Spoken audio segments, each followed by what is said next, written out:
Friends, mom education hub में एक बार फिर से आप सभी लोगों का स्वागत है। जैसा कि आपको पता है कि आज लेक्चर नंबर 3 आपका स्टार्ट होगा नंबर सिस्टम का। तो इसके पहले मैंने आपको 2 लेक्चर यहाँ पर कंप्लीट करा दिया और हमारा लोग का टारगेट यही है कि नंबर सिस्टम हम लोग यहाँ पूरा कंप्लीट पढ़ें। तो जैसा कि अभी आपको जितने लोग कंटिन्यू हमारे साथ बने हुए हैं, तो अभी तक आपने 2 पार्ट देखे होंगे, 2 लेक्चर, आपको वो सारे कॉन्सेप्ट देखकर काफी मजा आया होगा। तो आज की जो क्लास होने वाली है मोस्ट इंपॉर्टेंट, काफी इंपॉर्टेंट आपके क्वेश्चन बनते हैं एग्जाम में, और ये मेरी गारंटी है कि यहां से जब आप पूरा इसको पढ़ लेंगे, वीडियो शायद लंबी हो सकती है, ध्यान रखिएगा, क्योंकि यहां पर जो आपका क्वेश्चन बनता है, अगर मैं बात करूं तो मिनिमम अगर मैं बात करूं तो 40 से 42 इस टाइप के क्वेश्चन बनते हैं। लेकिन अगर आप थोड़ा सा औसत का भी कॉन्सेप्ट अगर यहाँ यूज कर देते हैं तो यहाँ पर कम से कम 55-60 क्वेश्चन बन जाते हैं। तो अब आप सोच सकते हैं कि आज का वीडियो कितना इंपॉर्टेंट है, और आपके एग्जाम में बहुत बार ऐसे क्वेश्चन पूछे गए हैं। तो इसीलिए मैं पहले एक क्वेश्चन, क्योंकि अब आपका वीडियो स्टार्ट हुआ है तो सबसे पहले हम क्या सीखने वाले हैं उसको भी जानना जरूरी है। आपके सामने बोर्ड पे देखिए क्वेश्चन है, 7 क्रमागत विषम पूर्ण संख्याओं का योगफल 133 है, ठीक है। और जो तीसरे लेक्चर में डायरेक्ट पहली बार ज्वाइन कर रहा है तो इसको आप पूरा देखने के बाद, क्योंकि सारी चीजें समझ में आएंगी, ऐसा नहीं है कि कुछ आपका 2 लेक्चर छूट गया तो नहीं समझ में आएगा। लेकिन हाँ, अगर नंबर सिस्टम आपको पूरा कंप्लीट पढ़ना है तो आप बाकी के दोनों लेक्चर जरूर देख लीजिएगा, आपको प्लेलिस्ट में वो मिल जाएगा नंबर सिस्टम पे, ठीक है। तो इस क्वेश्चन का मैं देखिए कैसे सॉल्यूशन करूंगा, और वीडियो के लास्ट तक आते आते आप भी इसी तरीके सॉल्यूशन करेंगे जैसे मैं जल्दी कर रहा हूं। तो ये सारे जितने भी क्वेश्चन हैं इनको आप देखते ही लगा सकते हैं। तो चलिए स्टार्ट करते हैं। बस अभी आप देखिएगा, मैं क्योंकि आपको इसके बाद पूरा डिटेल में पूरा कॉन्सेप्ट समझाऊंगा यहां पर कैसे कॉन्सेप्ट यूज करते हैं, ठीक है। तो चलिए, क्वेश्चन ये था कि 7 क्रमागत विषम पूर्ण संख्या, तो इंग्लिश मीडियम वाले भी ध्यान दें, जिनको अगर इसके बारे में हिंदी नहीं समझ में आ रहा है तो इसको हम लोग बोलते हैं 7 कंसेक्यूटिव ऑड नेचुरल नंबर या ऑड नंबर बोल सकते हैं। तो यहां पर आपसे पूछा जाता है ना 7 क्रमागत विषम संख्याओं का योगफल 133 है, तो इसको हम लोग बोलेंगे 7 कंसेक्यूटिव ऑड नंबर्स, ठीक है। और आज का जो टॉपिक है हमारा कंसेक्यूटिव नंबर्स, मतलब लगातार संख्याओं के रिलेटेड जो क्वेश्चन हम लोग को आज की क्लास में देखना है, उसके पहले उन कॉन्सेप्ट को समझना है, फिर हम लोग लगाएंगे। तो ये 133 है, तो पूछा है कि जो 7 क्रमागत संख्या है तो बीच वाली संख्या क्या होगी। तो चलिए, मैंने क्या किया, 7 से यहां डिवाइड कर दिया, तो यहां पर अगर आप देखेंगे 19 आ गया।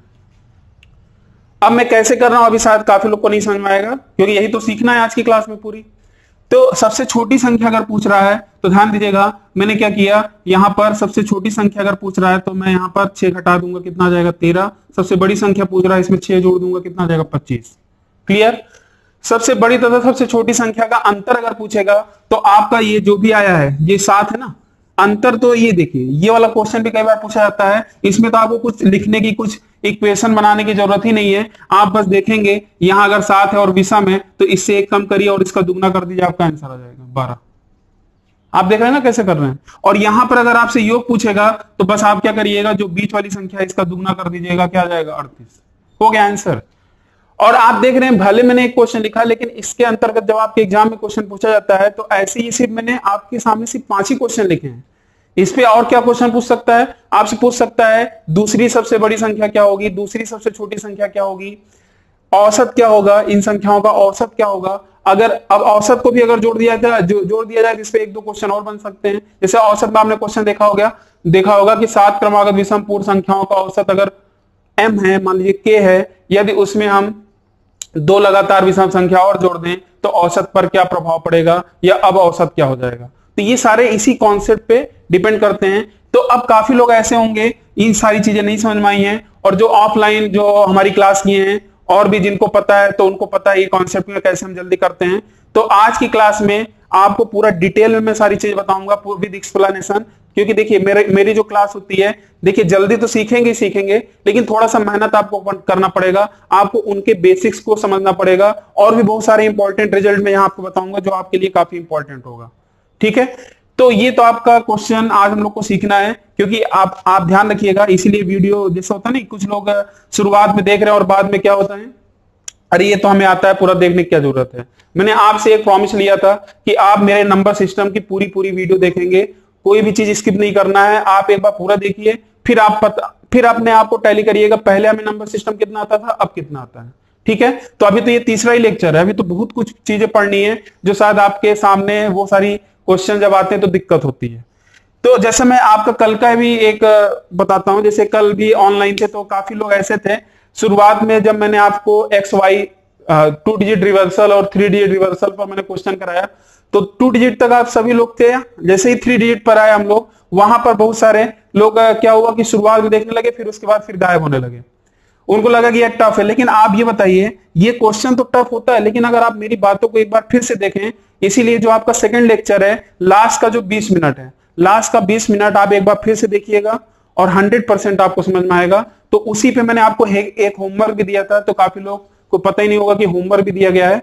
तो वहां पर मैंने आपको एक क्वेश्चन दिया था, याद होगा, कि 3 अंकों की ऐसी कितनी संख्याएं हैं जिनके अंकों को पलटने के बाद घटाने पर, मतलब उसी संख्या से घटाने पर क्या प्राप्त हो, 891। तो ये क्वेश्चन मैंने कराया था, ध्यान होगा। और वहां मैंने कुछ कैलकुलेशन का भी ट्रिक बताया था, अगर आपने देखा होगा तो वहां पर आपको, तो जैसा कि कल मैंने आपको समझाया भी था इस पे, कि अगर आपका 3 अंकों की संख्या है एक्स वाई जेड, और इसको अगर हम पलट देते हैं और इसको घटाते हैं, जबकि ये घटता नहीं है, मैंने आपको पूरा डिटेल बताया था कि इसको हम स्थानीय मान में कन्वर्ट करके घटाते हैं 100x + 10y करके। अब मैं वो सब नहीं बता रहा हूं, बस रिजल्ट पे हम आ रहे हैं। तो इसको घटाने के बाद जो हमारा रिजल्ट आता था वो 99 into x minus Z bracket में, और इस पे भी डिपेंड करता है, वाई पे डिपेंड नहीं करता, कल मैंने आपको बताया था।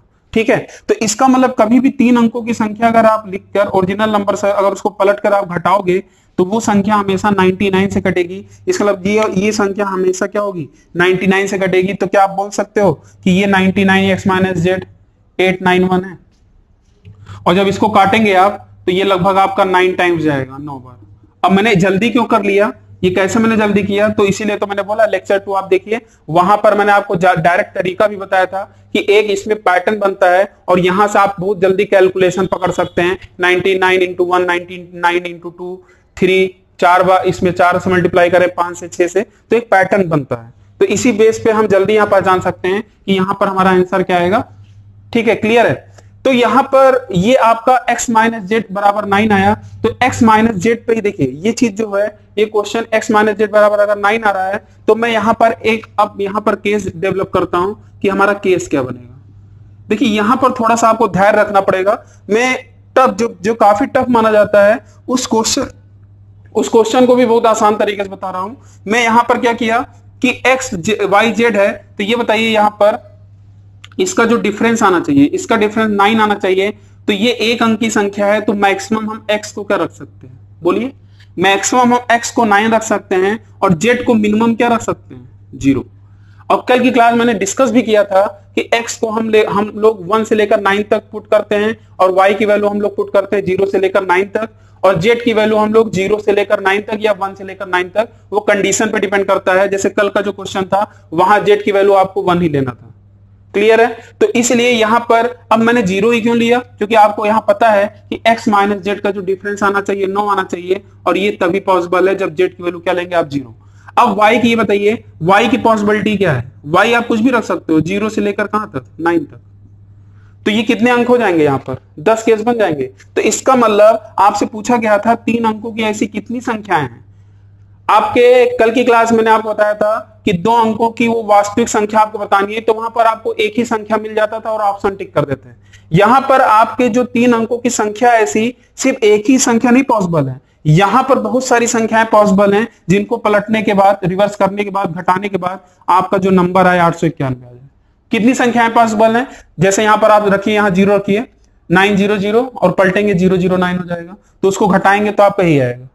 ठीक है, फिर आप रख दीजिए जैसे 910 रखें, अब इसको आप पलट दीजिए 91 आएगा, और इसमें से आप घटाएंगे तो फिर आपका कितना जाएगा, सॉरी ये पलटेंगे तो कितना आएगा, इसको आप पलटेंगे तो 019 ना, 019 आ जाएगा, और इसको जब आप घटाएंगे तो ये आप देखिए फिर 891 आ गया। तो ऐसे जब आपने 0 रखा एक केस बना, 1 रखा एक केस बना, ऐसे 0 से लेकर 9 तक रखेंगे, 900, 910, 920, 930, 940, ऐसे करके रिवर्स करके घटाएंगे तो आपका इतना पड़ेगा। तो आप ये बताइए 3 अंकों की ऐसी कितनी संख्याएं थी, तो आप बताएंगे ऐसी संख्याएं कितनी थी, 10। तो इसका आंसर क्या था, 10 था, जो मैंने आपको होमवर्क दिया था। तो आप ध्यान रखिएगा, कुछ टफ क्वेश्चन नंबर सिस्टम का मतलब ये नहीं कि बस आसान आसान सी चीजें पढ़ लें, तो कुछ अच्छी भी चीजें पढ़नी चाहिए जहां से आपको बहुत कुछ सीखने को मौका मिले। ठीक है, तो यहां मैंने घटाने का टेक्निक भी बताया था, वो भी आप जो लोग लास्ट में 3 डिजिट पे आए तो सोचे कि एग्जाम के लिए इंपॉर्टेंट नहीं देखा, तो उसको भी देखिए, आपको काफी मजा आएगा, कुछ नई चीजें जानने को मौका मिलेगा। तो आज मैंने आपको पहले तो क्या हमें पढ़ना है ये मैंने आपको बता दिया। अब इस कॉन्सेप्ट को समझेंगे कैसे आपको करना है, और उसके अलावा जो होमवर्क था मैंने वो भी डिस्कस कर दिया है। तो अब हम लोग यहाँ पर समझते हैं कॉन्सेप्ट को। तो मैं एक बार फिर से डिस्कस कर दे रहा हूं। तो यहां पर कितने टाइप के क्वेश्चन बनते हैं, तो पहला हमारा लोग का केस होगा कौन सा, ऑड नंबर। ऑड का मतलब विषम। अब मैं विषम, देखिए एक आपका विषम का केस बनता है, एक आपका सम का केस बनता है, ऑड और इवन का केस बनता है। अब मैं ये ऑड इवन की बात क्या कर रहा हूं, ध्यान समझिएगा। मैं आपसे ये बोल रहा हूं कि जैसे यहां पर 7 आ जाए, 9 आ जाए, 11 आ जाए, ये सारी क्या है, विषम संख्याएं हैं। 3 आ जाए, 13 आ जाए, तो आप खुद सोचिए, यहां पर सिर्फ मैंने मिनिमम सिर्फ 5 क्वेश्चन लिखे हैं, लेकिन इससे रिलेटेड सोचिए एक क्वेश्चन से यहां पर कम से कम 8 से 9 क्वेश्चन और बन सकते हैं। ठीक है। अब विषम के केस में देखिए कितने क्वेश्चन बनते हैं। अब थोड़ा सा हम लोग कॉन्जिक्यूटिव नंबर्स क्या होता है थोड़ा इसके बारे में समझ लेते हैं, जिसे हम लोग बोलते हैं लगातार संख्याएं। अब लगातार संख्याओं में 2-3 केस कैसे बनता समझिएगा। अगर आपसे क्वेश्चन ये देता कि 7 क्रमागत संख्याओं का योगफल, 7 क्रमागत संख्याओं का योगफल, और विषम ना देता, तो ये बताइए वहां से भी देखिए 8 से 9 क्वेश्चन बनते हैं। ठीक है। फिर अगला क्वेश्चन आपने देखा 7 क्रमागत विषम पूर्ण संख्या। विषम पूर्ण संख्या का मतलब क्या है कि जो हमारा संख्या होगा वो विषम के फॉर्म में होगा। फिर यहां से 8-9 क्वेश्चन बन गया। अभी हमारा ऑड ही चल रहा है। फिर मैंने वही क्वेश्चन 7 दिया और यहां पर लिख दिया 7 क्रमागत सम पूर्ण संख्याओं का योगफल।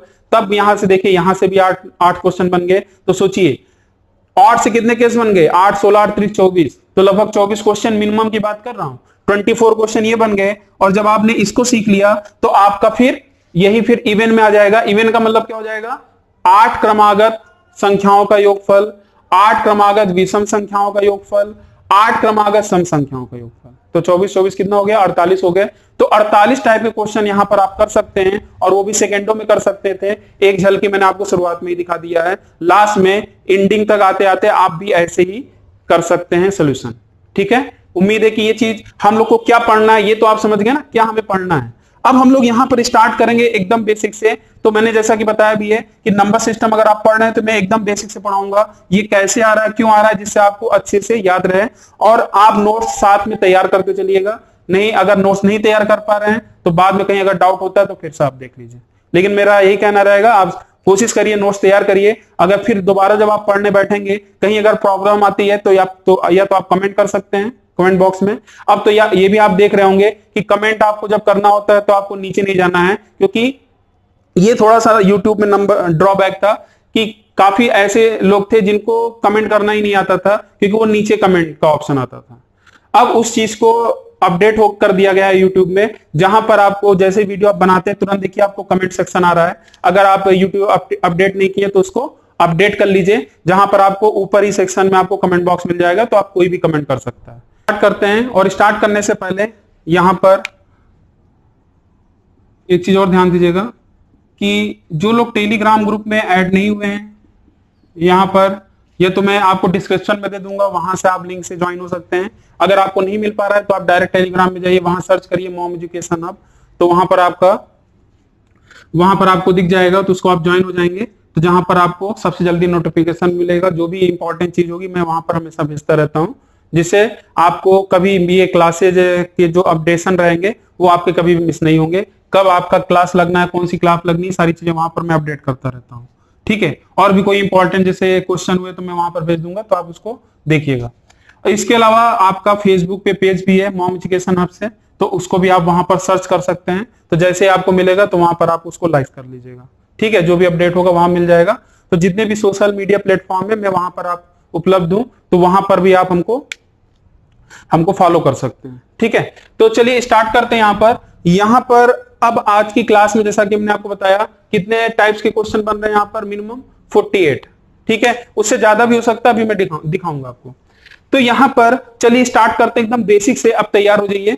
तो मैंने अभी तक आपका जो भी मैंने 14-15 मिनट जो भी लिया है वो चीज मैंने एक होमवर्क में थोड़ा सा टाइम लिया, और उसके बाद क्वेश्चन को मैंने अपने तरफ से जल्दी लगाया। तो जिनको आता है अच्छी बात है, तो तब भी वो देखें एक बार कि कुछ शायद नई चीजें मिल जाए, इसीलिए आपको पूरा वीडियो यहां देखना है। तो अब मैं यहां पर एक छोटा सा बेसिक सा चीज लेता हूं कि आखिर इन सारे क्वेश्चन को करते कैसे हैं। कंजिक्यूटिव नंबर्स जैसे आ गया, मैंने बोला 7, जैसे अभी क्वेश्चन था 7 लगातार विषम पूर्ण संख्याओं का योग 133 है। तो काफी लोग बेसिक से करते थे, तो याद होगा आपने कैसे किया होगा। आपने मान लेते थे कि पहला जो विषम संख्या वो x है, दूसरा x+2 है। इस तरीके से आप जोड़ते जोड़ते मतलब 7 लेते थे, फिर उनको जोड़ते थे, फिर सॉल्व करते थे, कितना टाइम लगता था। तो वो सब तरीका आप भूल जाइए, आपको इसी तरीके से करना है। तो इसके जितने भी क्वेश्चन होते हैं, तो यहां पर हम लोग एक कॉन्सेप्ट का यूज करेंगे जिसे हम लोग बोलते हैं एवरेज, औसत। तो थोड़ा सा औसत के बारे में भी आपको पता चलेगा, और यहां से कुछ क्वेश्चन के तो आपके औसत के भी सॉल्व हो जाएंगे जो एग्जाम में पूछे गए हैं। चलिए डिस्कस किया जाए। तो आज हम लोग पहला केस लेंगे ऑड में, और ऑड में देखिए ऑड में कितने केस बनेंगे? 3। कौन कौन से 3? लगातार संख्या जब हो, लगातार विषम संख्या हो, लगातार ऑड नंबर जब हो, और लगातार जब सम संख्या हो। और हर एक सेक्शन में, हर एक केस में आपका लगभग 8 से 9 क्वेश्चन होगा। तो हम लोग क्वेश्चन तो वहीं पे मैं आपको यहाँ पर समझाऊंगा, फिर बाद में लास्ट में जैसे ऑड कंप्लीट होगा तो इस पे मैं एक क्वेश्चन करा दूंगा, उसी में मैं चेंजेस करके आपसे आंसर पूछूंगा, तो आप कमेंट करिएगा, ठीक है। तो चलिए स्टार्ट करते हैं। तो औसत क्या होता है इसको समझते हैं। मैं एकदम छोटे से स्टार्ट करता हूं क्वेश्चन से। जैसे मान लीजिए मैंने बोला 1 2 3 4 5, इसका औसत क्या होगा? तो आप लोग में जिनको औसत का पता होगा कि आप क्या करते हैं, सभी को जोड़ देते हैं और जितनी भी संख्या होती है उससे डिवाइड कर देते हैं, और जो आता है वही औसत आता है। तो जैसे यहाँ देखें 5 4 9 3 12 2 14 1 15, और 15 है। 15 में कितने नंबर ऑफ संख्या यहाँ पर? 5 है। तो 5 से आपने डिवाइड कर दिया तो कितना आ गया औसत? 3। लेकिन आज के बाद कभी भी ध्यान रखिएगा, औसत अगर इस टाइप के क्वेश्चन में अगर आपसे औसत पूछा जाए तो कभी भी आपको निकालने की जरूरत नहीं है। चलिए मैं सिंगल डिजिट लिया, मैं एक बड़ी संख्या ले लेता हूं, 661 662 663 664 665 666 667।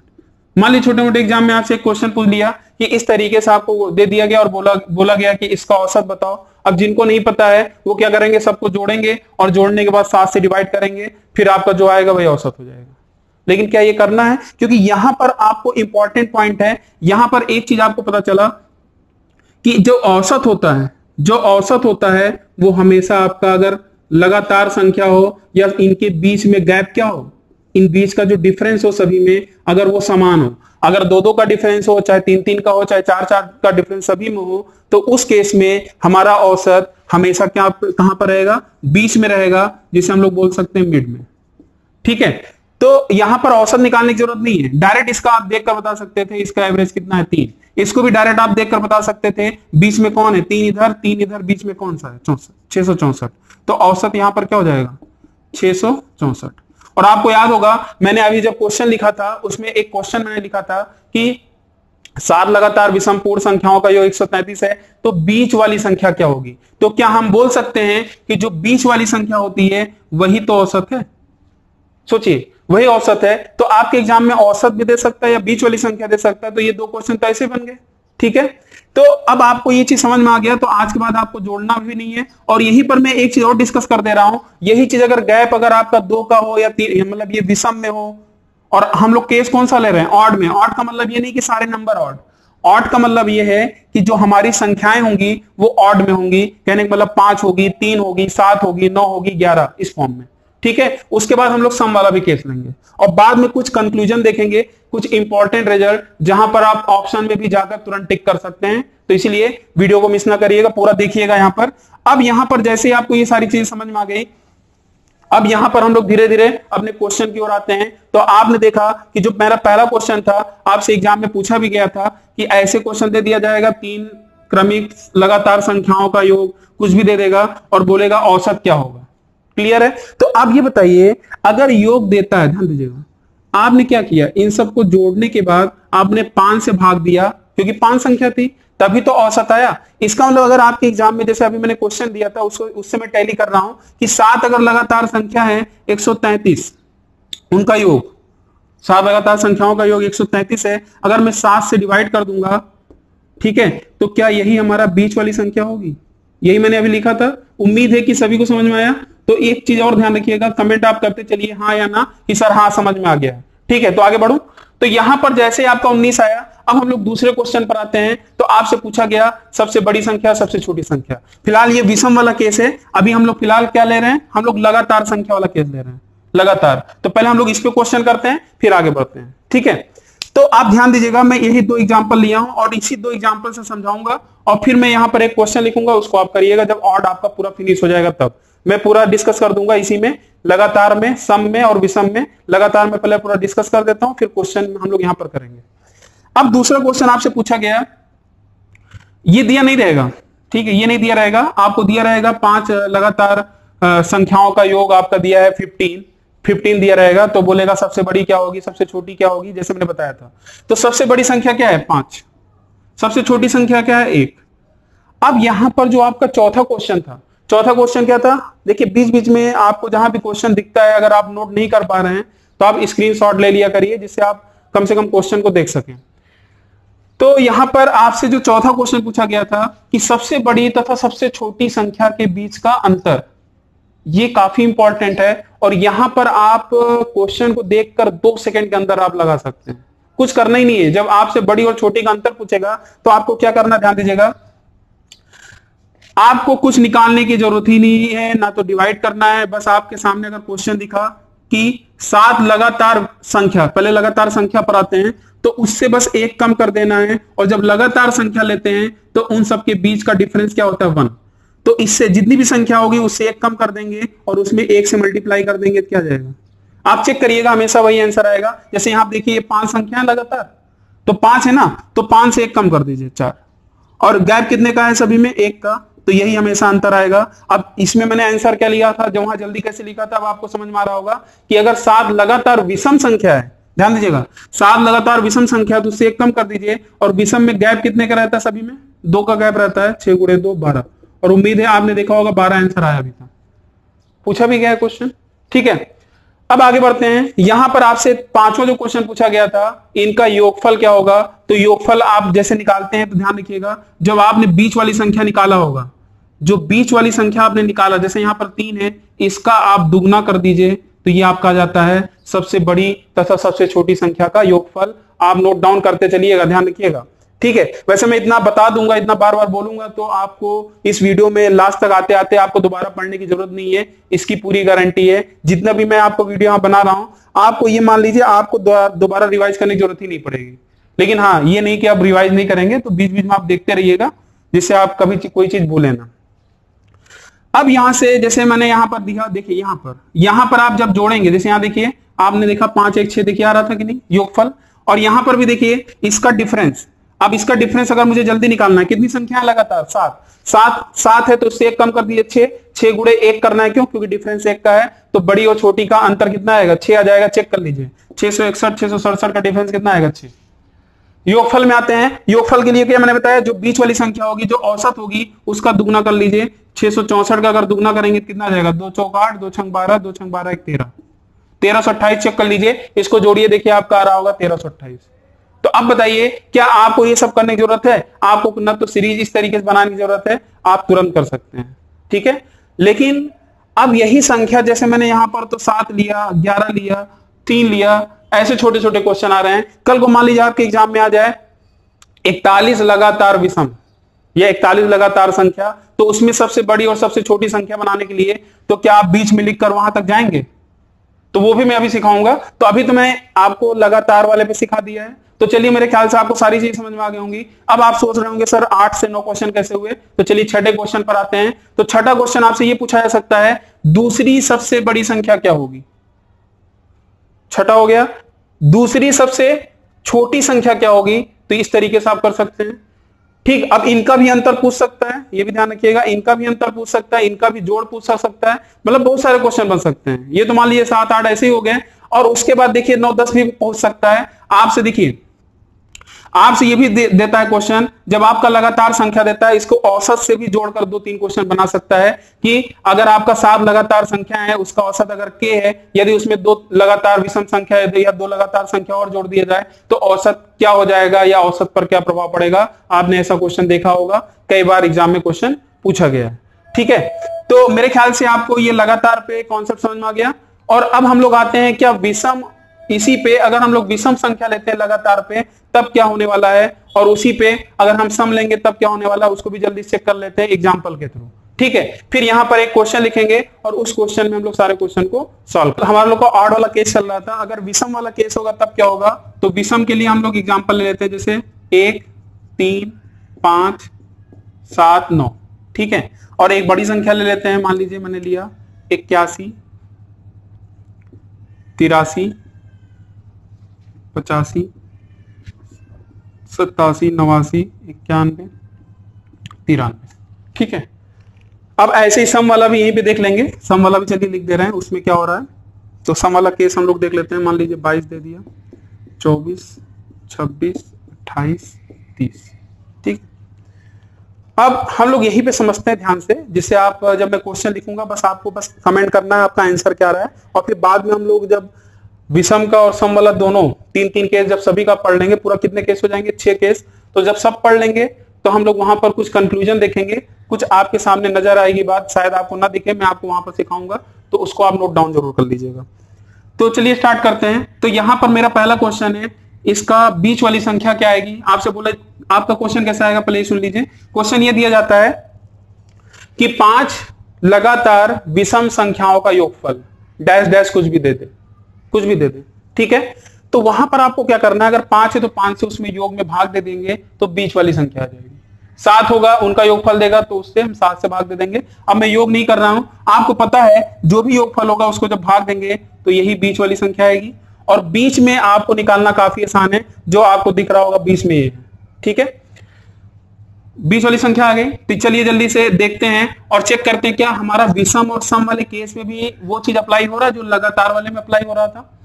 और इंग्लिश में मैंने टर्मिनोलॉजी यूज किया है, तो जो इंग्लिश मीडियम वाले हैं वो भी ना घबराएं, लगातार का मतलब क्या है, कंसेक्यूटिव है, ठीक है। तो यहां पर दूसरा क्वेश्चन, सबसे बड़ी संख्या क्या होगी। अब यहां पर मैं आपको जल्दी कुछ चीजें जल्दी बताने वाला हूं। यहां पर जैसे अब संख्या मान लीजिए 41 संख्या हो जाएंगी, तो कैसे हम बड़ी पे पहुंचेंगे, कैसे हम छोटी पे पहुंचेंगे, इसको समझना भी जरूरी है।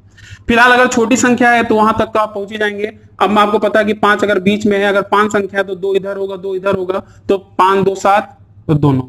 क्यों मैं 2 बढ़ा रहा हूं, क्योंकि विषम संख्या ले रहा हूं। तो सबसे बड़ी संख्या क्या हो जाएगी 9, और सबसे छोटी संख्या क्या हो जाएगी 1।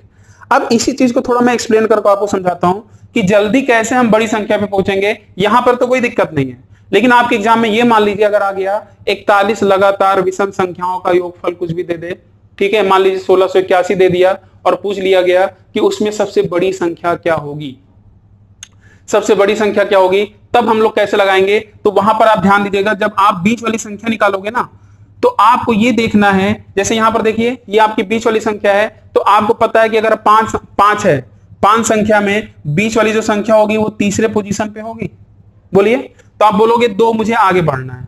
अब क्या होता है कि यहां पे तो आपने बढ़ा लिया, लेकिन वही चीज अगर 41 लगातार संख्या होगी, तो आप ये बताइए 20 इधर होगा, 20 इधर होगा कि नहीं, और 21 वाला आपका मिड पॉइंट होगा जो हमारा औसत का काम करेगा। अब मान लीजिए मैं एक समझा रहा हूं, एक एग्जांपल लेकर आपको समझा रहा हूं। मान लीजिए बीच वाली संख्या अगर आपकी रेंडमली, क्योंकि विषम ले रहा हूं केस, मान लीजिए 577 है जो आपके 21वें पोजीशन पर है, 21वें पोजीशन पर। और मुझे पता है कि भाई 20 इधर है और 20 इधर है, ठीक है। और मुझे डायरेक्ट वहां तक पहुंचना है, डायरेक्ट मुझे वहां तक पहुंचना है। तो आप खुद सोचिए, यहां पर जैसे आपने देखा तीसरी पोजीशन पे ये था 5 है, तो इसका मतलब मुझे 2 इधर पहुंचना है। तो आपने क्या किया कि ये अगर 5 है तो आपको पता है कि आगे हमारा 2 नंबर, मतलब 2 नंबर जुड़ेगा, तो डायरेक्ट आप क्या करोगे, 2 नंबर अगर जुड़ेगा तो उसमें हम 2 से मल्टीप्लाई कर देंगे 4, और ये लिखना नहीं, ये समझना है।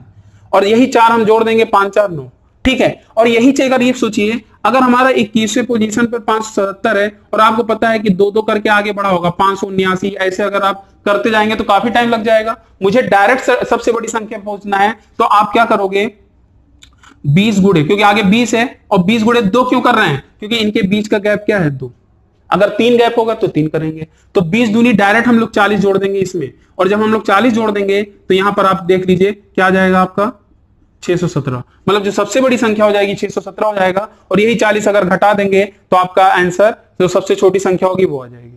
तो ये भी काफी इंपॉर्टेंट पॉइंट था कि कैसे हम लोग जल्दी पहुंचेंगे वहां तक जब बड़ी संख्याएं देगा, छोटी देगा तो आप लोग लिख ही सकते हैं, ठीक है। चलिए अब आते हैं, क्या बड़ी संख्या और छोटी संख्या का डिफरेंस और उनका योग सम क्या वही आ रहा है जो वहां पर आया था। और यही चीज ध्यान रखिएगा, जैसे जैसे आपका थोड़ा सा टाइम लग रहा है, जैसे जैसे मैं आगे बढ़ता जाऊंगा वो सारी चीजें आपकी क्लियर होते जाएंगी। अब मुझे ज्यादा बताने की जरूरत नहीं है, अब आपका जल्दी से ये फिनिश होने वाला है।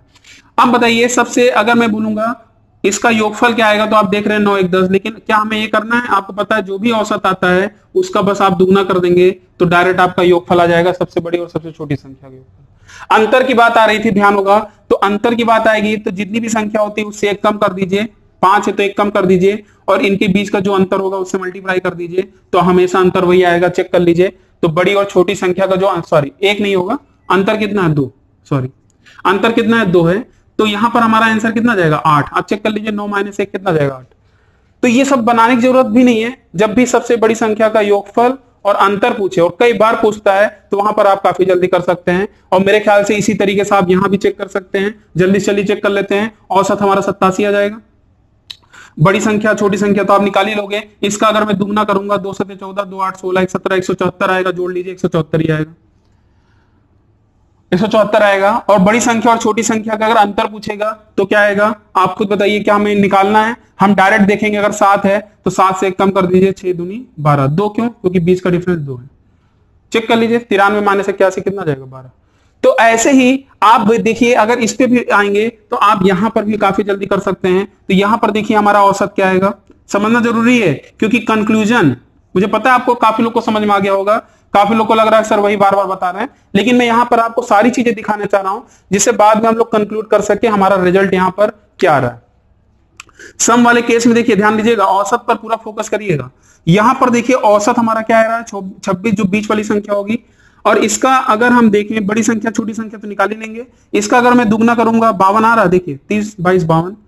अगर मुझे इसका अंतर देखना है बड़ी और छोटी का, तो डायरेक्ट इसका अंतर क्या जाएगा 30 - 22 8, लेकिन ये निकालने की जरूरत नहीं है। आपको पता है कि 5 संख्या तो इससे 1 कम करके और इसका दुगना करना पड़ेगा, क्योंकि बीच का गैप क्या है 2 है, तो 8 आ जाएगा। तो आपने देखा कि जब हमारा विषम वाला केस आएगा, विषम वाला का मतलब होता है, जैसे मैंने बार बार बता रहा हूं कि जब आपके पास संख्या ये आए 5 लगातार, ठीक है 7 लगातार, और लगातार में देखिए कितने केस बने 3, लगातार संख्या कंजिक्यूटिव नंबर्स, लगातार विषम संख्या कंजिक्यूटिव ऑड नेचुरल नंबर, और लगातार सम संख्या कंजिक्यूटिव इवन नेचुरल नंबर। इस तरीके से अगर आएगा तो ये 3 केस बन गया ऑड में, ठीक है। अब ऐसे हम लोग क्या अगला करने वाले हैं, इवन वाले में करने वाले हैं। तो यहां पर मैं अब एक क्वेश्चन लिख रहा हूं और उसके नीचे वो क्वेश्चन लिखूंगा, उसको आप नोट डाउन करिएगा और उसको आंसर कमेंट करिए। फिर उसके बाद हम लोग इवन वाले कॉन्सेप्ट को समझ लेते हैं, फिर यही पे हमारा वीडियो फिनिश हो जाएगा। उस पर भी एक क्वेश्चन देख लेंगे। तो यहां पर देख रहे हैं ये क्वेश्चन है आपके सामने, इसको पढ़िए और क्वेश्चन को करने का स्टार्ट करिए। ये 5 क्वेश्चन है, वैसे तो इससे ज्यादा भी क्वेश्चन हो सकते हैं, लेकिन मेनली आपके एग्जाम में यही 5 क्वेश्चन बनते हैं, ठीक है। बाकी बनेगा दूसरी सबसे बड़ी, ये सब तो आप कर ही लेंगे। तो यहां पर आपसे जो पूछा गया है 51 लगातार विषम संख्याओं का योगफल 2601 है। तो अब अगर आपका थोड़ा सा कैलकुलेशन अच्छा है तो कैलकुलेशन ट्रिक का भी मैंने वीडियो बना रखा है, तो आप उसको भी देख सकते हैं। किसी भी संख्या का स्क्वायर कैसे हम लोग जल्दी निकालते हैं। तो 2600 जो एक होता है 51 का स्क्वायर होता है, और वो 100% आपको मैंने बताया भी था कि जब भी योगफल आएगा तो अगर आपका एक क्वेश्चन है तो ये 100% इससे कटेगा जरूर, ठीक है। तो अब ये नहीं कि आप परेशान है कि भाई ये इतनी बड़ी संख्या आ गई तो अब क्या करेंगे। तो जब इससे भाग देंगे तो आपको ये मैंने बताया भी था कि योग में जब हम लोग संख्या से भाग दे देते हैं, जो प्राप्त होता है यही बीच वाली संख्या होती है, जिसे हम औसत कहते हैं। तो बीच वाली संख्या देखिए तुरंत आ गया 51, और मेरे ख्याल से सभी का यहाँ पर कमेंट आंसर आ भी रहा है, तो मुझे नहीं लगता किसी को प्रॉब्लम होगी। आप जल्दी से कर सकते हैं, और इसके बाद बस जल्दी से हम लोग इवन वाला केस देखकर फिर कंक्लूड कर लेते हैं, हमारा यहीं पे फिनिश हो जाएगा। बाकी कुछ करने की जरूरत नहीं है। जब प्रैक्टिस करना होगा लास्ट में, जब पूरा फिनिश होगा, तो वहां मैं आपको कुछ क्वेश्चन की प्रैक्टिस करा दूंगा।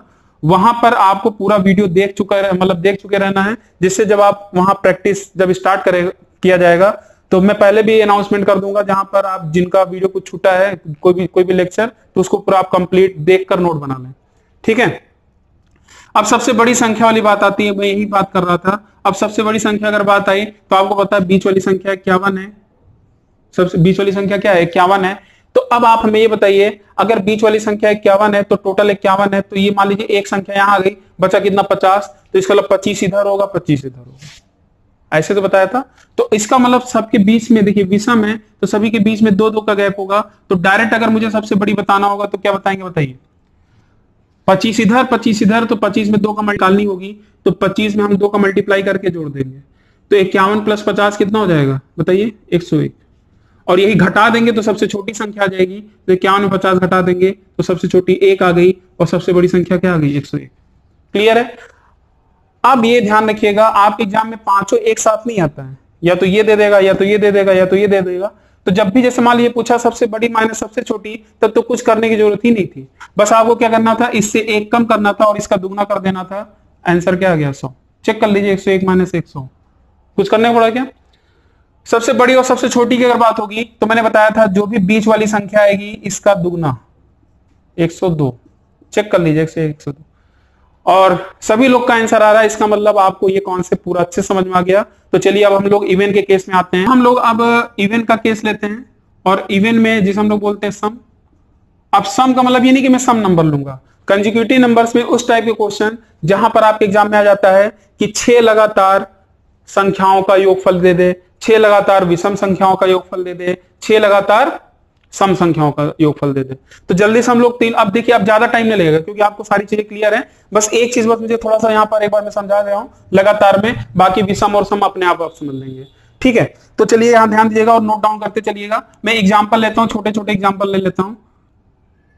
अब इवन सम संख्या, इवन में अगर आपका होगा जैसे मान लीजिए मैंने लिया 6 लगातार संख्या, तो 6 लगातार संख्या कोई भी ले सकते हैं आप, 11, 12, 13, 14, 15, 16। ठीक है, फिर वही 5 क्वेश्चन पे हम लोग बात करेंगे। चलिए यहाँ पर अब एक चीज ध्यान रखिएगा, इसको जोड़कर आप 6 से डिवाइड करेंगे तब भी आपका औसत वही आएगा, इसलिए आपको जोड़कर डिवाइड करने की जरूरत नहीं है। अगर ऐसा आपको बन रहा है तो आप दिख रहा होगा यहाँ पर, ध्यान से देखिएगा जो हमारा औसत आएगा। तो अब बताइए औसत में बीच वाले कोई दिख रही है संख्या, तो आपको पता चल रहा होगा कि यहां से इधर से भी 3 इधर चला गया, 3 इधर चला गया, इसका मतलब कहीं ना कहीं 13 और 14 के बीच में ही औसत आएगा। तो हमारा आंसर क्या आ जाएगा? 13.5। और इसी कॉन्सेप्ट पे आपके एग्जाम में याद होगा कैसे क्वेश्चन पूछा गया है, बहुत सारे एग्जाम में पूछा गया था 100 प्राकृतिक संख्याओं का औसत क्या होगा, 100 लगातार प्राकृतिक संख्याओं का औसत क्या होगा। अब ये नहीं कि आप काफी लोग फार्मूला याद करते हैं। अब सोचिए अगर पूरा 100 संख्या है लगातार, 1 से लेकर कहां तक पूरा लगातार 100 है, तो सीधी सी बात है हमारा जो औसत आएगा, और ऑप्शन देखिए 4 ऑप्शन में 2 ऑप्शन में पूरी संख्या देगा और 2 ऑप्शन दशमलव में देगा। तो एक चीज तो आपका क्लियर हो गया, यही कंक्लूजन की बात कर रहा था कि जब हम लोग इवन वाले केस में आते हैं, 6 हो गया, 8 हो गया, 10 हो गया, 100 हो गया, 50 हो गया, उस केस में आपका लगातार जब संख्या होगी उस केस में हमेशा हमारा जो औसत होगा, जो हमारा बीच वाली संख्या होगी वो हमेशा किस में होगी? दशमलव में होगी। इसको चाहे आप नोट कर लीजिएगा, नहीं बाद में मैं कंक्लूजन के समय मैं एक बार आपको बता दूंगा, आपको समझ में आ जाएगा। जिससे कम से कम 2 ऑप्शन तो देखते एलिमिनेट हो गए, उसको तो आप भूल से ही नहीं छुएंगे। ठीक है, तो यहां पर आंसर जो आ जाएगा 13.5 आ जाएगा, चाहे आप जोड़कर भाग दे सकते वही आएगा। चलिए अब आपके सामने बड़ी और छोटी आप निकाल लेंगे, उस पर नहीं आ रहे हैं। अब हम लोग आते हैं अंतर पे और योग पर, बड़ी और छोटी के। क्या वही आ रहा है, कुछ अलग आ रहा है? क्योंकि अगर यहां पर भी वही आया, इसका मतलब अब हम लोग इसके बाद जो हम लोग विषम वाला केस इसका लेंगे, एक सम वाला केस लेंगे, तो उसमें ये सब करने की जरूरत नहीं पड़ेगी, उसको बस जल्दी से एग्जाम्पल लेकर हम लोग समझ लेंगे। तो चलिए सबसे बड़ी और सबसे छोटी संख्या, अगर मैं इसका दुगना करता था, याद होगा औसत का, तो औसत का अगर मैं दुगना करूंगा, देखिए कितना जाएगा? 27 आएगा। चेक करिए, और दुगना करने के बाद जो 27 आता था वो क्या आता था? बड़ी और छोटी का योग। क्या सही है? 16 + 11 27, बिल्कुल सही है। मतलब यहां पर भी बन रहा है। अगर अंतर की बात किया जाए तो अगर 6 लगातार संख्या है तो मैंने क्या बोला था, अगर लगातार है इससे एक कम कर लीजिए, और अगर जो गैप है, गैप तो एक ही का है, तो क्या आप देखिए बड़ी और छोटी का अंतर क्या 5 आ रहा है? क्या 16 - 11 5। मतलब ये चीज यहां पर भी फॉलो हो रहा है। बस यहां एक चीज जानना है, वो क्या है? औसत यहां पर आप देख रहे हैं कि इन संख्याओं में जो संख्या आपकी दिख रही है, उन संख्याओं में कोई भी संख्या जो दिख रही है वो औसत में या बीच वाली संख्या में पार्टिसिपेट नहीं करता है। लेकिन इसके पहले मैंने जो आपको बताया था विषम वाला केस, उसमें जो संख्या रहती है उसी संख्याओं में से कोई ना कोई औसत का रूप लिए रहता है। क्लियर है? अब आप देख रहे होंगे, अब आखिर देखते हैं कि इसका जो 6 लगातार मैंने लिया लगातार संख्या, अब मैं लेता हूं 6 लगातार विषम संख्या, 6 लगातार विषम संख्याओं का योगफल ऐसे देगा, 6 लगातार विषम संख्याओं का योगफल, और इंग्लिश में कैसे देगा? 6 कंसेक्यूटिव ऑड नंबर का सम। ठीक है, उनका योग दिया रहेगा। तो इस तरीके से आप ध्यान रखिएगा, मुझे नहीं लगता कि आपको कोई प्रॉब्लम आने वाली है इंग्लिश और हिंदी मीडियम दोनों को। अब मैं इसका एग्जांपल ले लिया जाए, चलिए विषम संख्या का लेते हैं, यही ले लेते हैं, मान लीजिए 21 से स्टार्ट करते हैं। विषम लगातार लेना है। 21 के बाद 23 आएगा, 25, 27, 29। क्या ये ले सकते हैं? नहीं ले सकते हैं। क्यों? क्योंकि हमारा 1 2 3 4 5 ही तो है, हम लोग को इवन में लेना है, मतलब 6 बार या 8 बार ऐसे लेना होगा। ठीक है, एक एग्जांपल लगे हाथ इसको भी ले लिया जाए कि 32 हो गया, 34, 36, 38, 40, 42, 44 और 46। क्लियर है? तो आप देख रहे हैं कितना है, 4 4 8। विषम में नहीं होना चाहिए, लगातार देखिए 6 है ना। अब यहां पर देखिए, अब यहां पर पॉइंट नोट करिएगा, जैसे मैंने एक पॉइंट यहां पर लिखवा दिया है और यहां पर दूसरा पॉइंट क्या है, फिर मैं आपको इसको कंक्लूड करा दूंगा और इसको आप नोट डाउन करिएगा, क्योंकि लास्ट में मैं आपको जो आपको यहां कंक्लूजन देने वाला हूं, वहां पर 4 ऑप्शन में तो 2 ऑप्शन ऐसे आप एलिमिनेट कर देंगे, गलती से भी आप नहीं लगाएंगे। ठीक है, तो यहां पर मैं आपसे ये पूछ रहा हूं कि यहां पर औसत क्या होगा, तो आप बताइए। और जैसा कि मैंने बताया भी कि 6 लगातार अगर संख्या होगी तो देखिए 3 इधर आ गया, 3 इधर आ गया, तो बीच में कहीं ना कहीं 25 और 27 के बीच में आएगा, और 25 और 27 के बीच में क्या आ रहा है, 26। क्या आ रहा है, 26। ऐसे यहां पर चलिए देख लेते हैं, ये लगातार क्या था, 6 लगातार विषम संख्याओं का योगफल। यहां पर दिया जाएगा 8 लगातार सम संख्याओं का योगफल, XYZ कुछ भी दे सकता है, उसमें नहीं जाना है, कुछ भी दे सकता है, वो तो आपको पता है कि डिवाइड करके हम लोग निकालते हैं, वो चीज आपको पता है। ठीक है, तो यहां पर अगर आप देखें, और लास्ट में एक क्वेश्चन भी करा दूंगा जो एग्जाम में आया है, तो आपको पूरा क्लियर हो जाएगा। अब देखिए यहां पर ये आपका देखिए 8 है, 8 लगातार, तो ये बताइए 4 इधर हो गया 38 और ये 4 इधर हो गया, तो बीच में क्या 39 आएगा, क्या बीच में 39 आएगा। तो अब हमारी बात आप ध्यान सुनिएगा, यहां मैं क्या कहना चाह रहा हूं, इन तीनों केस को मैं यहां पर कंक्लूड कर रहा हूं इवन वाले में। अगर लगातार देखिए 6 लगातार संख्या या 8 कुछ भी दिया रहे, तो उस केस में ध्यान रखिएगा जो भी संख्या आपकी होती है वो कभी भी औसत में पार्टिसिपेट नहीं करता, बीच वाली वैल्यू में पार्टिसिपेट नहीं करेगा, वो हमेशा दशमलव में वैल्यू आएगा जब लगातार होगा। क्लियर? अगर 6 8 मतलब मैं अब ये नहीं बोल रहा हूं 6 8 10 कुछ, वो आप समझ जाइएगा 4 6 8 इसी तरीके से रहेगा जो आपको सामने दिख रहा है 6। तो मैं बात कर रहा हूं यहां औसत की, तो यहां पर जो बीच वाली संख्या जो औसत का रूप लिए रहेगी, वो कभी भी, जैसे कि मैंने बताया, सम वाले केस में आप देख रहे होंगे कोई भी संख्या औसत में पार्टिसिपेट नहीं कर रहा है, बीच वाली संख्या पार्टिसिपेट नहीं कर रहा है, कहीं ना कहीं इनके बीच में कोई वैल्यू है। तो अब आप देख रहे हैं जब विषम वाला केस होता है तो हमारा औसत क्या आता है, नोट डाउन करिएगा सेकेंड पॉइंट।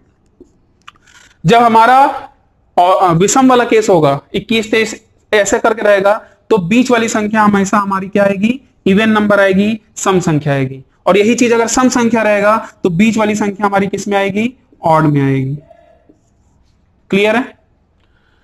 सारा चीज क्लियर हो गया? अब मेरे ख्याल से बाकी देखिए, बाकी तो मैं जल्दी चेक कर लेता हूं। ये 26 आ गया, 26 का दुगना अगर करूंगा, मैं सबसे बड़ी सबसे छोटी बात नहीं कर रहा हूं, वो तो आप कर ही लेंगे। 26 का दुगना करूंगा 52 आएगा, चलिए 31 और 21 जोड़ लीजिए, 52 आया। अंतर अगर देखना है कितने अंतर है, 6 है, 6 से 1 कम 5 और 5 दूनी 10, 10 देखिए 31 माने 21 10। ऐसे यहां पर भी कर सकते हैं, 39 दूनी कितना आ जाएगा, 78, 78 देखिए 46 और यहां पर अगर आप 32 जोड़ेंगे कितना आ जाएगा, 78, और डिफरेंस कितना आएगा, 8 है, 8 से 1 कम 7 दूनी 14, चेक करिए 14 आ रहा है, 46 माइनस 32 14। बड़ी और छोटी तो आप निकाल ही लेंगे, किस तरीके से निकालना है आप सीरीज बनाकर बता सकते हैं। तो मेरे ख्याल से आपको आज की क्लास में आपको ये सारी चीजें समझ में आ गई। अगर आपका सारा चीज क्लियर हो गया है तो हाँ या ना में आप कमेंट करिए। ठीक है, मैं भी शायद काफी लोग सोच रहे होंगे कि देखिए जिनको आता है उनको लगता है कि सर फालतू में बहुत सारी चीजें बोल रहे हैं, लेकिन आप ये ना सोचिए, आप बोर्ड पर आएंगे आपको खुद ही पता चलेगा। क्योंकि क्लास में, जैसे मैं क्लास की अगर बात करूं या आप जो भी लोग देख रहे हैं, बहुत सारे ऐसे स्टूडेंट हमारे साथ जुड़े हैं जिनका बेस एकदम वीक है। ठीक है, और जिनको एकदम बेसिक से चाहिए, तो मैंने आपको पूरी कोशिश की है एकदम बेसिक से बताने की, और एडवांस रूप पूरा लेकर मैंने बताया किस तरीके से जल्दी करना है। अब मैं आपके सामने एग्जाम के 2 क्वेश्चन लेता हूं, एक इवन नंबर का केस ले लिया जाए और एक क्वेश्चन और अच्छा क्वेश्चन है मेरे पास, उसको भी देख लिया जाए। तो मैं उसका ऑप्शन भी दे रहा हूं, क्वेश्चन भी दे रहा हूं, और फिर उसको डिस्कस करके यहीं पर हम लोग इस वीडियो को फिनिश करेंगे, लेक्चर 3 को। और जैसा कि मैंने बोला भी था कि लेक्चर 3 आपके लिए काफी इंपॉर्टेंट है, और उम्मीद है अभी तक ये सारी चीजें जितनी मैंने बोली है वो सारी चीजें सही हैं, आपको समझ में आ रही होंगी कि ऐसे क्वेश्चन को अब हम लोग को कैसे सॉल्व करना है। ठीक है, शायद वीडियो कुछ लंबी हो सकती है, लेकिन मेरे ख्याल से अगर आप, क्योंकि कॉन्सेप्ट भी हम सोच रहा हूँ यहीं पे पूरा फिनिश कर दिया जाए। मैं सोच रहा था पहले ऑड बता दूंगा फिर इवन बताऊंगा 2 वीडियो, लेकिन मैं सोचा इसी में पूरा सारी चीजें क्लियर हो जाए, जैसे एक बार में ही आप दोनों कॉन्सेप्ट सीख लें।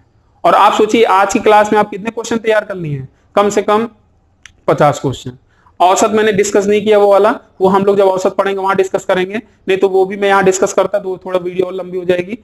तो अगर उसको भी मिला लिया जाए कम से कम 60 से 65 क्वेश्चन बन सकता है। अब सोचिए एक वीडियो में अगर आप 60 से 65 क्वेश्चन तैयार कर ले रहे हैं, इससे बाहर क्वेश्चन आएगा ही नहीं। ठीक है, अब हम लोग बस 2 क्वेश्चन यहाँ लगाएंगे और उसको हम लोग थोड़ा सा जल्दी से आप इसको कमेंट करिएगा और उसको हम लोग डिस्कस करके यहीं पे वीडियो फिनिश करेंगे। ठीक है, अगर वीडियो पसंद आ रहा है तो अपने ग्रुप में शेयर करना बिल्कुल ना भूलें। ठीक है, इस बात का ध्यान रखें। आपके सामने मैं 2 क्वेश्चन एग्जाम से रिलेटेड क्वेश्चन लेकर आया हूं जो एग्जाम में पूछा गया था। इन दोनों क्वेश्चन को आप पढ़िए और इसको सॉल्व करिए और आपका आंसर क्या रहा बताइए। ठीक है, जल्दी कमेंट करिए क्योंकि काफी आसान से क्वेश्चन है अब तो, क्योंकि अब आपको तरीका पता चल गया किस तरीके से करना है। सारे केस मैंने डिस्कस कर दिए हैं, जिनको अभी शायद कुछ जगह शायद आप थोड़ा सा कंफ्यूजन हो रहा हो, मतलब पता चला कि सारी चीजें पढ़ने के बाद आप कुछ मिस कर रहे हो, तो एक बार आप फिर से देखिएगा, आपको सारी चीजें क्लियर हो जाएंगी।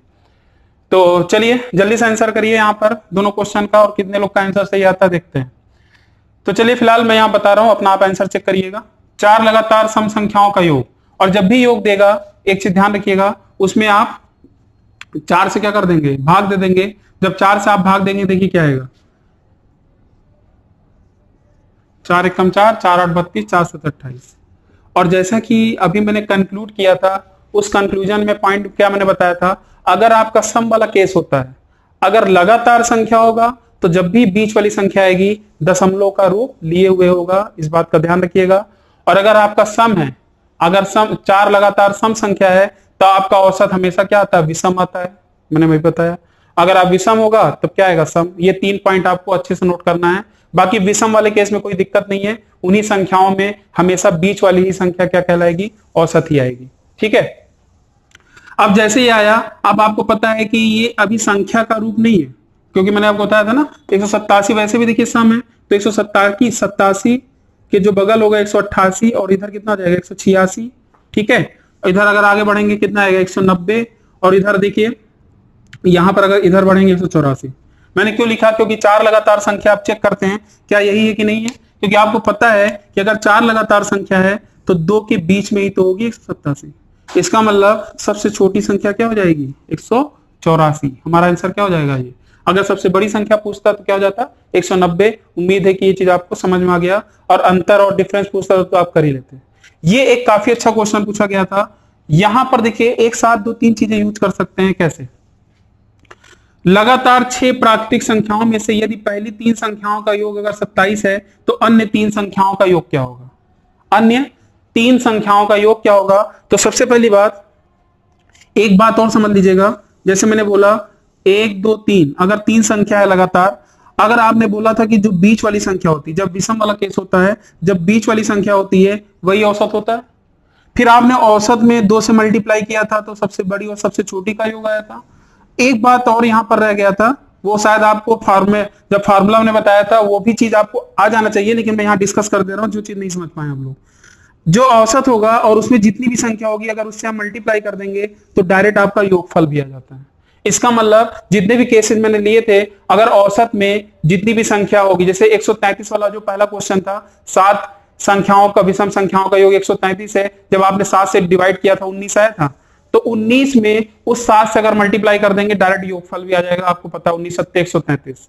ठीक है, तो इसलिए इस बात का ध्यान रखिएगा। इसका मतलब अब मैंने आपको एक बात और ध्यान रखिएगा, मैं आपको एक मल्टीपल का कॉन्सेप्ट जो सीरीज चला रखा है, यहां पर आप उस कॉन्सेप्ट का भी थोड़ा बहुत यूज कर सकते हैं। बोला है अन्य 3 संख्याओं का योग ज्ञात करें, और ये 3 संख्या वाला केस कौन सा हो गया, विषम वाला केस। तो अब बताइए, अगर 3 संख्याओं का योग ज्ञात करना है तो औसत में मुझे 3 से मल्टीप्लाई करना होगा कि नहीं, बोलिए। औसत में मुझे 3 से मल्टीप्लाई करना होगा, और विषम वाले में औसत कभी दशमलव में आता नहीं, मैंने आपको समझाया। विषम वाले 3 संख्या अगर होगी तो उसमें औसत क्या कभी दशमलव में आएगा, नहीं आएगा। तो उसका मतलब इसमें जब आप 3 से मल्टीप्लाई करेंगे, ध्यान समझिएगा इसका सोल्यूशन। मुझे पता है काफी लोग को आ गया, लेकिन मैं यहाँ जो बताने वाला हूं उसको सीखिए कि मल्टीपल का यूज कैसे कर सकते थे। कि 3 संख्या में अगर हम 3 से मल्टीप्लाई करेंगे, इसका मतलब लास्ट की जो 3 संख्या होगी, क्योंकि हमें योग निकालना होगा तो इसी तरीके से निकालेंगे, तो हमेशा 3 से कटेगा। 3 का मल्टीपल होगा, तो ये देखिए 6 3 9 कट रहा है, हाँ कट रहा है। 5 3 8 नहीं कट रहा है, 5 2 7 नहीं कट रहा है, ये कट रहा है। तो आप देख रहे हैं ना कि ऑप्शन को कैसे एलिमिनेट करते हैं, और 100% ये सही होगा। चलिए लेकिन हम लोग यहाँ पर सॉल्व करते हैं। क्या है, लगातार 6 प्राकृतिक संख्याओं में से यदि पहली 3 संख्याओं का योग 3 संख्याओं का योग 27 है, तो चलिए 3 संख्या यहाँ पर 6 संख्या है, पहली जो 3 संख्याओं का योग कितना है 27, और इस 27 में अगर हम 3 से भाग दे दें, क्योंकि ये विषम वाला केस बन गया, योग में अगर हम 3 से भाग दे दें तो बीच वाली संख्या आ जाएगी, और जैसे ये बीच वाली संख्या आया तो आप खुद बताइए, और 6 लगातार संख्या है तो क्या मुझे कुछ लिखने की जरूरत है क्या? 8 9 10 11 12 13 सारी संख्याएं आ गई। अब आप चाहे तो आपसे पूछा था अंतिम जो 3 संख्या है इसका योगफल बताओ। अब यहां पर कुछ लोग क्या किए होंगे, जो कमेंट यहां किए थे, कुछ लोग इसको भी जोड़ना स्टार्ट कर दिए। इसको जोड़ने की जरूरत ही नहीं है, क्योंकि आपको पता है अगर लगातार 3 संख्या है तो 12 औसत है, और आपको मैंने बताया अगर 12 औसत है उसमें अगर हम 3 से मल्टीप्लाई कर दें, क्यों? क्योंकि 3 संख्या है, अगर 4 होती तो 4 से कर देते, 5 होता तो 5 से कर देते, और 3 है तो 3 से कर दिया, तो डायरेक्ट हमारा योगफल आ जाता है 12 3 36, और हमारा आंसर यही है, चाहे चेक कर लीजिए। तो इस तरीके से आपको सोल्यूशन करना चाहिए। और भी बहुत सारे क्वेश्चन बन सकते हैं भी, लेकिन मैं अभी यहाँ पर नहीं करा रहा हूँ, नहीं वीडियो काफी लंबी हो जाएगी, इसीलिए मैंने आपको बताया भी था कि जो क्वेश्चन का हमारा प्रैक्टिस होगा वो लास्ट के पार्टों में होगा, जहां पर सिर्फ हम लोग प्रैक्टिस और प्रैक्टिस ही करेंगे। ठीक है, तो आज मैं होमवर्क नहीं दे रहा हूं, क्योंकि वो सारे क्वेश्चन मैं मिसलेनियस में करा दूंगा। आज के लिए बस इतना ही, और उम्मीद है कि आज का जो कॉन्सेप्ट है समझ में आया होगा। मे भी शायद थोड़ी वीडियो लंबी हो गई हो, लेकिन यहाँ पर आपको भरपूर सारी चीजें देखने में मजा आया होगा। और तो बस आपसे यही है रिक्वेस्ट है कि ज्यादा से ज्यादा हो सके तो वीडियो को शेयर करिए, और जो भी नए स्टूडेंट हैं जो हमारा वीडियो पहली बार देख रहे हैं, जो डायरेक्ट लेक्चर 3 में ज्वाइन किए हैं, तो अगर इसको आपको देखकर अगर कॉन्सेप्ट सारा चीज समझ में आया हो, बेसिक से सारा चीज मैंने बताया है, तो आप बाकी के दोनों भी पार्ट देख लीजिएगा। मैंने अलग से इसका प्लेलिस्ट बना दिया है। तो जो नए व्यूअर हैं सब्सक्राइब करना बिल्कुल ना भूलें। आज के लिए बस इतना ही। थैंक यू, धन्यवाद।